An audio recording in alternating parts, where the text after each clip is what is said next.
ਤੇ ਗੱਲ ਕਰਦੇ ਹਾਂ ਮੀਆਂ ਸਾਹਿਬ, T20 ਵਰਲਡ ਕੱਪ ਵਿੱਚ ਰਵਾਇਤੀ ਹਰੀਫ ਭਾਰਤ ਦੇ ਨਾਲ ਸਾਡਾ ਮੁਕਾਬਲਾ ਹੋਣ 'ਚ ਸਿਰਫ 2 ਜਾਂ 3 ਦਿਨ ਬਾਕੀ ਨੇ, ਤੇ ਤੁਹਾਨੂੰ ਕੀ ਲੱਗਦਾ ਹੈ ਏਸ਼ੀਆ ਕੱਪ ਵਿੱਚ 3 ਵਾਰੀ ਅਸੀਂ ਉਹਨਾਂ ਕੋਲੋਂ ਹਾਰੇ, ਤਿੰਨੋਂ ਮੈਚਿਸ ਕਲੋਜ਼ ਗਏ ਨੇ, ਤੇ ਹੁਣ ਜਿਹੜੀ ਟੀਮ ਹੈ ਸਾਡਾ ਕਰੰਟ ਸਕੁਆਡ ਇਹਦੇ ਵਿੱਚ ਉਸਮਾਨ ਤਾਰਿਕ ਵੀ ਸ਼ਾਮਿਲ ਨੇ ਤੇ ख्वाजा नाफे ਦਾ ਵੀ ਨੁਮਾਇਆ ਇਜ਼ਾਫਾ ਹੋਇਆ, ਤੇ ਤੁਹਾਨੂੰ ਲੱਗਦਾ ਹੈ ਇਹ ਜਿਹੜਾ ਕੰਬੀਨੇਸ਼ਨ ਹੈ ਇਸ ਵਾਰੀ ਭਾਰਤ ਨੂੰ ਹਰਾ ਸਕੇਗਾ? ਵਫਾਕ ਸਾਹਿਬ ਮੇਰੀ ਗੱਲ ਸੁਣੋ, ਪਾਕਿਸਤਾਨ ਦੇ ਇਸ ਵਕਤ ਪ੍ਰੈਸ਼ਰ ਕੋਈ ਨਹੀਂ ਹੈਗਾ ਜੀ। ਪਾਕਿਸਤਾਨ ਜਿਹੜੇ 2 ਮੈਚ ਜਿੱਤੇ ਹੈਗਾ ਨਾ, ਔਰ 18 ਫਰਵਰੀ ਨੂੰ ਪਾਕਿਸਤਾਨ ਦਾ ਮੈਚ ਹੈ ਨਮੀਬੀਆ ਦੇ ਨਾਲ, ਜਾਂ ਕਿ ਪਾਕਿਸਤਾਨ ਸੁਪਰ 8 ਬਰਾਲੇ ਦੇ ਵਿੱਚ ਹੈ। ਇਹ ਪਲੇਅਰਾਂ ਨੂੰ ਕਿਸੇ ਤਰ੍ਹਾਂ ਦਾ ਪ੍ਰੈਸ਼ਰ ਬਿਲਕੁਲ ਨਹੀਂ ਹੈਗਾ। ਔਰ ਸਭ ਤੋਂ ਵੱਡੀ ਜਿਹੜੀ ਗੱਲ ਹੋਈ, ਇਸ ਲਈ ਮੈਂ ਸਮਝਦਾ ਵਾਂ ਕਿ ਪ੍ਰੈਸ਼ਰ ਤੋਂ ਬਿਲਕੁਲ ਬਾਲਾ ਹੋ ਕੇ ਆ ਜਿਹੜਾ 15 ਫਰਵਰੀ ਨੂੰ ਇੰਡੀਆ ਦੇ ਨਾਲ ਹਾਈ ਵੋਲਟੇਜ ਮੈਚ ਹੈਗਾ ਉਹ ਪਾਕਿਸਤਾਨ ਟੀਮ ਉਹ ਖੇਲੇਗੀ। ਔਰ ਇਹਦੇ ਵਿੱਚ ਕਿਉਂਕਿ ਅਬਰਾਰ ਬਹੁਤ ਅੱਛੇ ਫਾਰਮ ਦੇ ਵਿੱਚ ਹੈ, ਉਸਮਾਨ ਤਾਰਿਕ ਇੱਕ ਮਿਸਟਰੀ ਬੋਲਰ ਹੈਗਾ ਨਾ, ਤੁਸੀਂ ਦੇਖਿਆ ਹੋਗਾ ਆਖਰੀ ਜਿਹੜਾ ਅਮਰੀਕਾ ਵਾਲਾ ਵੀ ਮੈਚ ਜਿਹੜਾ ਈਜ਼ੀ ਨਹੀਂ ਸੀਗਾ, ਲੇਕਿਨ ਉਸਮਾਨ ਤਾਰਿਕ ਨੇ ਜਿਹੜਾ 19ਵਾਂ ਓਵਰ ਕੀਤਾ ਸੀ ਉਹ ਸਮਝਦਾ ਵਾ ਕਿ ਬੜਾ ਕ੍ਰੂਸ਼ਲ ਓਵਰ ਹੈਗਾ ਸੀ, ਜਿਹਦੇ ਬਾਅਦ ਪਾਕਿਸਤਾਨ ਦੀ ਜਿਹੜੀ ਫਤਹ ਯਕੀਨੀ ਹੋ ਗਈ ਸੀ। ਅਗਰ ਉਸਮਾਨ ਤਾਰਿਕ ਦੀ ਜਗ੍ਹਾ ਤੇ ਕੋਈ ਹੋਰ ਬੋਲਰ ਹੁੰਦਾ ਉਹਨੂੰ ਪੈਂਦੀ ਲੱਗ ਜਾਂਦੀ। ਆਖਰੀ ਓਵਰ ਤੇ ਮੇਰਾ 41 ਸਕੋਰ, ਆਖਰੀ 2 ਓਵਰਾਂ ਚ 41 ਸਕੋਰ ਚਾਹੀਦਾ। ਉਸਮਾਨ ਤਾਰਿਕ ਤੋਂ ਮੈਨੂੰ ਗੱਲ ਯਾਦ ਆਈ ਹੈ, ਰਵੀ ਚੰਦਰਨ ਅਸ਼ਵਿਨ ਭਾਰਤ ਦੇ ਸਾਬਿਕ ਟੈਸਟ ਕ੍ਰਿਕਟਰ, ਉਹਨਾਂ ਨੇ ਟਵੀਟ ਕੀਤੀ ਹੈ ਉਸਮਾਨ ਤਾਰਿਕ ਦੇ ਹੱਕ ਵਿੱਚ। ਉਹਨਾਂ ਨੇ ਇਹ ਕਿਹਾ ਕਿ ਉਸਮਾਨ ਤਾਰਿਕ ਦੇ ਉੱਤੇ ਜਿਹੜੀ ਗੈਰ ਜ਼ਰੂਰੀ ਕ੍ਰਿਟਿਸਿਜ਼ਮ ਹੋ ਰਹੀ ਹੈ ਉਹ ਨਹੀਂ ਹੋਣੀ ਚਾਹੀਦੀ। ਬੈਟਰ ਵਾਸਤੇ ਤੇ ਕੋਈ ਅਸੂਲ ਨਹੀਂ ਹੈਗਾ, ਤੇ ਕੋਈ ਬੋਲਰ ਚੰਗੀ ਬੋਲਿੰਗ ਕਰ ਰਿਹਾ ਹੈ ਉਹਦੇ ਵਾਸਤੇ ਵੀ ਸਾਰੇ ਕਾਨੂੰਨ ਯਾਦ ਆ ਜਾਂਦੇ ਨੇ। ਤੇ ਜਿਹੜਾ ਭਾਰਤੀ ਮੀਡੀਆ ਪ੍ਰੋਪੇਗੈਂਡਾ ਕਰ ਰਿਹਾ ਸ਼ੁਰੂ ਦਿਨ ਤੋਂ ਕਿ ਜੀ ਡਿਲੇ ਹੈ ਉਹਨਾਂ ਦੇ ਐਕਸ਼ਨ ਵਿੱਚ, ਉਹਨੂੰ ਤੁਸੀਂ ਕਿਹਦਾ ਕਾਊਂਟਰ ਕਰੋਗੇ? ਸਰ ਮੇਰੀ ਗੱਲ ਸੁਣੋ, ਜਦੋਂ ਵੀ ਕੋਈ ਪਲੇਅਰ ਬਹੁਤ ਅੱਛੀ ਫਾਰਮ ਦੇ ਵਿੱਚ ਹੁੰਦਾ ਨਾ, ਉਹਦਾ ਮੋਰਾਲ ਡਾਊਨ ਕਰਨ ਵਾਸਤੇ ਇਹ ਟੈਕਟਿਕਸ ਇਸਤੇਮਾਲ ਕੀਤੇ ਜਾਂਦੇ ਨੇ। ਤੁਹਾਨੂੰ ਪਤਾ ਹੁਣ 15 ਫਰਵਰੀ ਨੂੰ ਬੜਾ ਹੀ ਹਾਈ ਵੋਲਟੇਜ ਮੈਚ ਹੈ। ਉਸਮਾਨ ਤਾਰਿਕ ਦਾ ਜਿਹੜਾ ਕੌਨਫੀਡੈਂਸ ਸ਼ੇਅਰ ਕਰਨ ਵਾਸਤੇ ਨਾ ਇੰਡੀਅਨ ਮੀਡੀਆ ਹਰ ਉਹ ਹਰਬਾ ਇਸਤੇਮਾਲ ਕਰੇਗਾ, ਕਿਉਂਕਿ ਇਸ ਵਕਤ ਮੈਂ ਤੁਹਾਨੂੰ ਕਹਿ ਰਿਹਾ ਕਿ ਅਗਰ ਉਸਮਾਨ ਤਾਰਿਕ ਤੇ ਟੀਮ ਦਾ ਹਿੱਸਾ ਹੁੰਦਾ ਹੈ ਔਰ ਸਭ ਤੋਂ ਜ਼ਿਆਦਾ ਜਿਹੜੇ ਗਏ ਨਾ ਇਹਨੇ ਐਸੀ ਮਿਸਟਰੀ ਬੋਲਿੰਗ ਕਰ ਸਕਦਾ ਹੈਗਾ, ਔਰ ਜਿਹੜੇ ਇੰਡੀਅਨ ਜਿਹੜੇ ਬੈਟਰ ਹੈਗੇ ਨੇ ਉਹਨਾਂ ਨੂੰ ਟਫ ਟਾਈਮ ਦੇ ਸਕਦਾ ਹੈਗਾ। ਉਹਨੂੰ ਤੋੜਨ ਵਾਸਤੇ, ਉਹਦੇ ਹੌਸਲੇ ਨੂੰ ਤੋੜਨ ਵਾਸਤੇ ਜਿਹੜਾ ਹੈਗਾ ਨਾ ਕੋਈ ਵੀ ਹਰਬੇ ਇਸਤੇਮਾਲ ਕੀਤੇ ਜਾ ਸਕਦੇ ਨੇ, ਲੇਕਿਨ ਉਸਮਾਨ ਤਾਰਿਕ ਬੜਾ ਹੀ ਇੱਕ ਮੈਚੁਰ ਆਪਣਾ ਪਲੇਅਰ ਹੈਗਾ, ਤੇ ਮੇਰਾ ਖਿਆਲ ਹੈ ਕਿ ਅਗਰ ਉਹ ਇਸ ਗੱਲਾਂ ਦੀ ਪਰਵਾਹ ਵੀ ਨਹੀਂ ਕਰਦਾ ਹੈਗਾ। ਤੁਸੀਂ ਤੁਹਾਨੂੰ ਯਾਦ ਹੋਏਗਾ ਕਿ 2 ਦਿਨ ਪਹਿਲੇ ਜਿਹੜੀ ਪ੍ਰੈਸ ਕਾਨਫਰੰਸ ਹੋਈ ਸੀ ਕਿ ਸਲਮਾਨ ਅਲੀ ਆਗਾ ਨੇ ਵੀ ਇਹ ਸਵਾਲ ਫਿਰ ਉਸਮਾਨ ਤਾਰਿਕ ਦੇ ਕੀਤਾ ਗਿਆ ਸੀ। ਉਹ ਕਹਿੰਦੇ ਨੇ ਯਾਰ ਕੀ ਹੁਣ ਕਿ ਇੰਨੀ ਦਫਾ ਕਲੀਅਰ ਹੋ ਚੁੱਕਿਆ, ਇੰਨੀ ਦਫਾ ਹੁਣ ਅਸੀਂ ਇਹ ਵੀ ਕਰ ਸਕਦੇ ਹੈਗੇ ਕਿ ਅਸੀਂ ਇੱਕ ਤਖਤੀ ਆਪਣੇ ਗਲੇ ਦੇ ਵਿੱਚ ਪਾ ਲਈਏ ਜਿੱਦਾਂ ਕਿਹਾ ਜਾਏ ਕਿ ਇਹਨੂੰ ਕੋਈ ਇਸ਼ੂ ਨਹੀਂ ਹੈਗਾ, ਕਿ ਬਿਲਕੁਲ ਕਲੀਅਰ ਹੈਗਾ। ਬੇਸਿਕਲੀ ਇਹਨੂੰ ਜਿਹੜਾ ਹੈਗਾ ਨਾ ਇਹਦਾ ਕੌਨਫੀਡੈਂਸ ਉਹ ਸ਼ੇਅਰ ਕਰਨਾ ਚਾਹ ਰਹੇ ਨੇ, ਲੇਕਿਨ ਜਿਹੜਾ ਹੈਗਾ ਨਾ ਪਾਕਿਸਤਾਨ ਟੀਮ ਨੂੰ ਤਮਾਮ ਚੀਜ਼ਾਂ ਨੂੰ ਬਿਲਕੁਲ ਸਾਈਡ ਤੇ ਰੱਖ ਕੇ ਫੋਕਸ ਸਿਰਫ ਔਰ ਸਿਰਫ ਇੰਡੀਆ ਪਾਕਿਸਤਾਨ ਮੈਚ ਤੇ ਕਰਨਾ ਚਾਹੀਦਾ। ਹੁਣ ਤਾਰੀਖ ਜਿਹੜੀ ਹੈ ਨਾ, ਮੇਰੀ ਗੱਲ ਸੁਣੋ, ਜਿਸ ਤਰੀਕੇ ਨਾਲ ਪਾਕਿਸਤਾਨ ਕ੍ਰਿਕਟ ਬੋਰਡ ਦੇ ਚੇਅਰਮੈਨ PCB ਮੋਹਸਿਨ ਨਕवी ਸਾਹਿਬ ਨੇ ਪਾਕਿਸਤਾਨ ਦਾ ਮੁਕੱਦਮਾ ਲੜਿਆ ਹੈਗਾ, तमाम प्लेयर अगर मोहसिन नकवी साहब ਨੂੰ ਆਪਣਾ ਮੈਂਟੋਰ ਮੰਨ ਲੈਣ ਨਾ, ਦਿਲੋਂ ਮੰਨ ਲੈਣ, ਵੈਸੇ ਤਾਂ ਹੈ ਨੇ, ਦਿਲੋਂ ਮੰਨ ਲੈਣ ਔਰ ਉਹਨਾਂ ਦੇ ਨਕਸ਼ੇ ਕਦਮ ਤੇ ਚੱਲਣ, और मैं समझना वा कि कोई सूरत ही नहीं होगी कि पाकिस्तान इंडिया ने इस दफा मैच ना हरा सकन।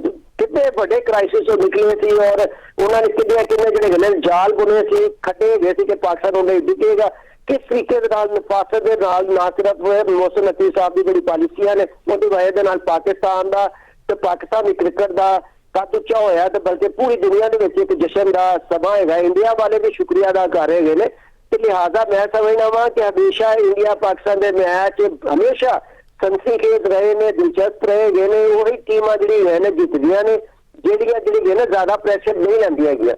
प्लेयरां नूं बिल्कुल इहनूं रिलैक्स हो के जिहड़ा है ना इस ग्राउंड दे विच उतरना चाहिए। और सब तो वड्डी जिहड़ी एक गल जिहड़ी है इस वक्त जिहड़ी गेम हैगी है इन्हां नूं कोई तैयार करना चाहिए हार्ड हिटर जिहड़ा है ना। सुभान अली आगा ने तुहानूं याद होएगा अच्छी तरह 12 गेमां ते 46 स्कोर कीता सी। सुभान अली आगा या कोई ऐसा जो इन्होंने एक या दो ऐसे हार्ड हिटर तैयार करना चाहिए ने जिन्होंने सिर्फ और सिर्फ यह कहा यार तुम अगर परफॉर्म करो या ना करो, टीम मैनेजमेंट कहे असं तेरे नाल खड़े गए, लेकिन तू जो है ना उत्थे जाकर चौके छक्के की बुछार कर देनी है।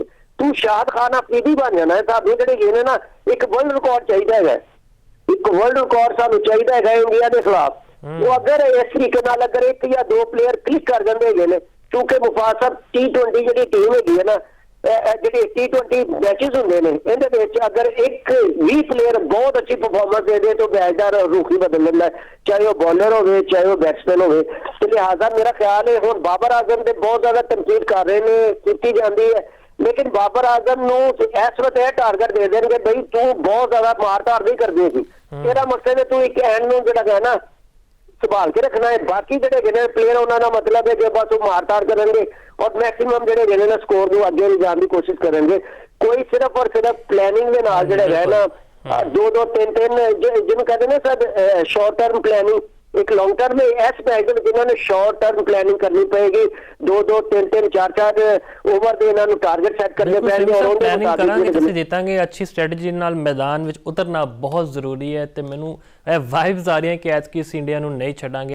ਮੀਆਂ ਅਸਗਰ ਸਲੀਮੀ ਸਾਹਿਬ ਕੋਲੋਂ ਪੁੱਛਦੇ ਮੀਆਂ ਸਾਹਿਬ, ਹੁਣ ਇੰਡੀਆ ਨਾਲ ਜਦੋਂ ਸਾਡਾ ਮੁਕਾਬਲਾ ਹੋਏਗਾ ਅੱਗੇ ਵਰੁਣ ਚੱਕਰਵਰਤੀ, ਕੁਲਦੀਪ ਯਾਦਵ ਵਰਗੇ ਬੋਲਰ ਹੋਣਗੇ ਤੇ ਤੁਹਾਨੂੰ ਲੱਗਦਾ ਹੈ ਕਿ 140 ਜਾਂ 150 ਦੀ ਸਟ੍ਰਾਈਕ ਰੇਟ ਦੇ ਨਾਲ ਬਾਬਰ ਉੱਥੇ ਹਾਫ ਸੈਂਚੁਰੀ ਸਕੋਰ ਕਰ ਸਕਦੇ ਨੇ? ਟਫ ਤੇ ਹੋਏਗਾ ਉਹਨਾਂ ਵਾਸਤੇ। ਮੈਂ ਮੁਫਾਸਦ ਇੱਕ ਚੀਜ਼ ਦੱਸਾਂ ਕਿ ਬਾਬਰ ਆਜ਼ਮ ਸਾਨੂੰ ਇਹ ਮੰਨਣਾ ਪਏਗਾ, ਅਸੀਂ ਕੀ ਮੰਨਣਾ ਬਲਕਿ ਪੂਰੀ ਦੁਨੀਆ ਮੰਨਦੀ ਹੈ, ਬਾਬਰ ਆਜ਼ਮ ਵਰਲਡ ਕਲਾਸ ਪਲੇਅਰ ਹੈਗਾ। ਇਸ ਤਰ੍ਹਾਂ ਦੇ ਜਿਹੜੇ ਵੱਡੇ ਪਲੇਅਰ ਹੁੰਦੇ ਨੇ, ਮੈਂ ਹਮੇਸ਼ਾ ਕਹਿਣਾ ਵਾ ਇਹ ਪਰਫਾਰਮ ਨਾ ਵੀ ਕਰਨ ਅਗਲੀ ਟੀਮ ਤੇ ਪ੍ਰੈਸ਼ਰ ਹਰ ਹਾਲ ਜਿਹੜਾ ਹੁੰਦਾ ਹੈਗਾ। ਇੰਡੀਆ ਦੇ ਖਿਲਾਫ ਬਾਬਰ ਆਜ਼ਮ ਟੀਮ ਦਾ ਹਿੱਸਾ ਬਣਦੇ ਨੇ ਤੇ ਜਿਹੜੇ ਕਿ ਆਪਣਾ ਲਾਜ਼ਮੀ ਗੱਲ ਪ੍ਰੈਸ਼ਰ ਹੋਏਗਾ, ਉਹਨਾਂ ਦੇ ਬੋਲਰ ਤੇ ਬਹੁਤ ਜ਼ਿਆਦਾ ਪ੍ਰੈਸ਼ਰ ਹੋਏਗਾ।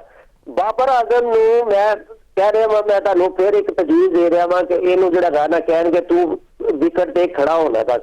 ਬਾਕੀ ਜਿਹੜੇ ਗਏ ਨੇ ਦੂਸਰੇ ਆਪਣਾ ਜਿਹੜੇ ਗਏ ਨੇ ਸਾਹਿਬਜ਼ਾਦਾ ਫਰਹਾਨ ਤੁਹਾਨੂੰ ਪਤਾ ਬਹੁਤ ਅੱਛੇ ਤਰੀਕੇ ਦੇ ਨਾਲ ਫਾਰਮ ਦੇ ਵਿੱਚ ਹੈ, ਸਾਇਮ ਅਯੂਬ ਹੈ, ਇਵਨ ਕਿ ਸੁਲਮਾਨ ਅਲੀ ਆਗਾ, ਇਹ ਜਿਹੜੇ ਸਾਡੇ ਟੌਪ 3 ਜਿਹੜੇ ਗਏ ਨੇ ਨਾ, ਠੀਕ ਹੈ, ਅੱਲਾ ਨਾ ਕਰੇ ਅਗਰ ਸਾਡੀ ਵਿਕਟਾਂ ਜਲਦੀ ਡਿੱਗ ਪੈਂਦੀਆਂ ਨੇ ਤਾਂ ਪਿੱਛੇ ਬਾਬਰ ਆ ਕੇ ਚੌਥੇ ਨੰਬਰ ਤੇ ਆ ਕੇ ਜਿਹੜਾ ਹੈ ਨਾ ਸੈੱਟ ਕਰ ਸਕਦਾ ਹੈ, ਯਾਨੀ ਕਿ ਥੋੜਾ ਜਿਹਾ ਜਿਹੜਾ ਹੈ ਨਾ, ਠੀਕ ਹੈ। ਲਿਹਾਜ਼ਾ ਜਿਹੜਾ ਹੈਗਾ ਨਾ ਉਹਨੂੰ ਟਾਰਗੇਟ ਹੀ ਨਾ ਦੇਣ ਤੇ ਜਾਂ ਤਾਂ ਬਹੁਤ ਤੇਜ਼ ਖੇਲਣਾ ਹੈਗਾ, ਉਹਨੂੰ ਕਿਹਾ ਜਾਏ ਕਿ ਸਿਰਫ ਔਰ ਸਿਰਫ ਤੇ ਜਿਹੜਾ ਹੈ ਨਾ ਸਟੇ ਕਰਨਾ ਹੈ, ਬਾਕੀ ਜਿਹੜਾ ਹੈ ਨਾ ਦੂਸਰੇ ਐਂਡ ਤੇ ਜਿਹੜਾ ਹੈ ਨਾ ਮਾਰ ਧਾਰ ਦਾ ਸਿਲਸਿਲਾ ਹੋਣਾ ਚਾਹੀਦਾ ਹੈ। ਔਰ ਬਾਬਰ ਆਜ਼ਮ ਨੂੰ ਬਿਲਕੁਲ ਟੀਮ ਦੇ ਵਿੱਚ ਹੋਣਾ ਚਾਹੀਦਾ। ਸਭ ਤੋਂ ਵੱਡੀ ਥੋੜਾ ਜਿਹੜਾ ਹੈਗਾ ਨਾ ਬਾਬਰ ਆਜ਼ਮ ਡਿਸਟਰਬ ਕਿਉਂ ਹੋਏਗਾ, ਮੈਂ ਤੁਹਾਨੂੰ ਇਹਦੀ ਵਜ੍ਹਾ ਦੱਸਦਾ ਹੈਗਾ ਵਾ, ਕਿਉਂਕਿ ਇਸ ਪੋਜੀਸ਼ਨ ਤੇ ਬਾਬਰ ਆਜ਼ਮ ਖੇਲਦਾ ਰਿਹਾ ਹੈਗਾ ਉਹ ਸਲਮਾਨ ਅਲੀ ਆਗਾ ਦੀ, ਯਾਨੀ ਵਨ ਡਾਊਨ ਤੇ ਉਹ ਆਉਂਦਾ ਬੇਸਿਕਲੀ, ਉਹਨੂੰ ਤੁਸੀਂ ਜਿਹੜਾ ਉਹਨੇ ਜਗ੍ਹਾ ਤੇ ਆ ਰਹੇ ਨੇ ਐਸੋ ਸਲਮਾਨ ਅਲੀ ਆਗਾ ਆ ਰਹੇ ਨੇ, ਠੀਕ ਹੈ, ਉਹਦੇ ਬਾਬਰ ਆਜ਼ਮ ਥੋੜਾ ਜਿਹਾ ਪਿੱਛੇ ਆ ਗਏ ਨੇ ਤੇ ਲਿਹਾਜ਼ਾ ਥੋੜਾ ਜਿਹਾ ਉਹ ਵੀ ਡਿਸਟਰਬ ਹੈਗਾ। ਲੇਕਿਨ ਸਿਰਫ ਬਾਬਰ ਆਜ਼ਮ ਨੇ ਇਸ ਲਈ ਹੁਣ ਕਹਿ ਦਿੱਤਾ ਜਾਏ ਕਿ ਬਈ, ਲੇਕਿਨ ਤੁਸੀਂ ਇਹ ਦੇਖਿਆ ਹੈਗਾ ਕਿ ਜਿਹੜਾ ਨਿਊਯਾਰਕ ਦੇ ਵਿੱਚ ਮੈਚ ਵੀ ਹੈਗਾ ਕਿ ਖਾਲੀ ਹੋ ਕੇ ਸਲੋ ਕਰ ਖੇਲਦਾ ਤੇ ਬਾਜ਼ੋ का ਅਗਰ ਉਹਨੂੰ ਤੇਜ਼ ਖੇਲਣਾ ਪਵੇ ਤਾਂ ਤੇਜ਼ ਖੇਲ ਨਹੀਂ ਲੈਂਦਾ ਹੈਗਾ।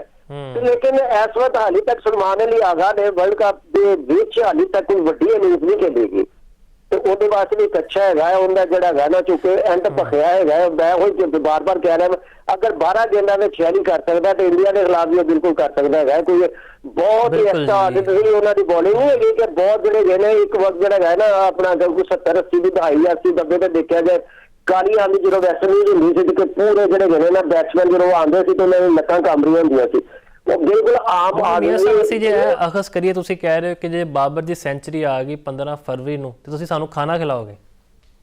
ਮੈਂ ਤੇ ਖਾਣਾ ਬਿਲਕੁਲ ਖਾਣਾ ਵੀ ਹੋਏਗਾ, ਜਸ਼ਨ ਵੀ ਹੋਏਗਾ, ਢੋਲ ਢਮੱਕੇ ਵੀ ਹੋਣਗੇ ਤੇ ਇਹ ਸਾਰਾ ਅਗਰ ਨਾ ਸਿਰਫ ਬਾਬਰ ਦੀ ਸੈਂਚੁਰੀ ਬਲਕਿ ਪਾਕਿਸਤਾਨ ਜਿੱਦਾਂ ਹੈ, ਪਾਕਿਸਤਾਨ ਜਿੱਦਾਂ ਇੱਕ ਨਵੀਂ ਤਾਰੀਖ ਰਕਮ ਕਰਦਾ ਤਾਂ ਮੇਰਾ ਖਿਆਲ ਹੈ ਕਿ ਇੱਕ ਪਾਰਟੀ ਛੱਡ ਗਏ ਤੇ ਅਸੀਂ ਰੋਜ਼ ਪਾਰਟੀਆਂ ਕਰ ਸਕਦੇ ਹਾਂ, ਜਸ਼ਨ ਮਨਾ ਸਕਦੇ ਹੈਗੇ ਸਾਰਾ। ਜਸ਼ਨ ਮਨਾਣਾ ਬੰਦਾ ਜਿਤਨਾ ਜਿਹੜਾ ਹੈ ਨਾ ਬਿਲਕੁਲ ਜੀ।